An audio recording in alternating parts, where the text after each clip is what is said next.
avec les prêtres et autres religieux, nous avons intégré que le diable est noir, que Dieu est blanc, le teint clair est meilleur, que nos religions étaient profanes et la manifestation du diable et qu'il fallait s'en éloigner.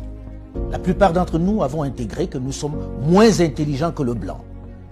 Nos sœurs et nos mamans ont intégré le fait que les perruques, les moumoutes, longues et blanches, étaient plus beaux que leurs cheveux naturels.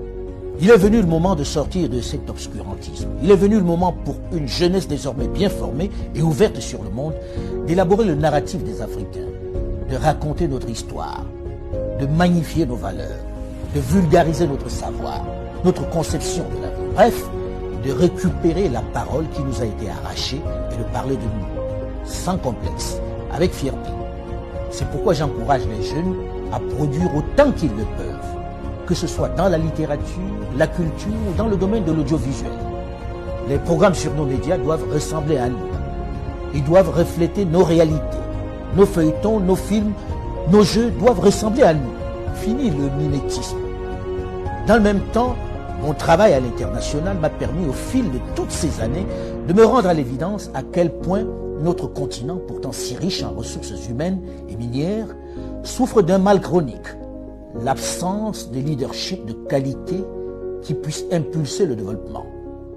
Pendant longtemps, les diplômés, les cadres se sont trop contentés de gagner leur vie dans de grosses structures, abandonnant trop souvent à des aventuriers, des voyous de tout poil la gestion de notre bien commun.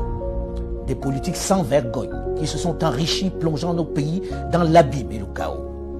Il devient urgent pour cette jeunesse bien formée, avec de vrais rêves et de réels potentiels, de s'engager en politique pour donner un cap à nos territoires.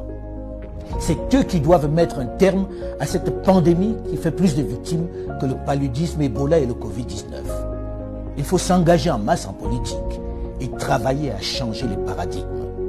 Il faut arrêter de laisser cette activité à des vieux essentiellement mus par la volonté de se maintenir aux affaires alors qu'ils n'ont aucun projet pour leur pays, alors que leur avenir est derrière eux.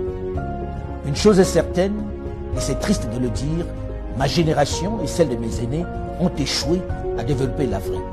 Mais vous, les plus jeunes, aurez moins d'excuses puisque vous avez les armes pour renverser la vapeur. La balle est dans votre camp.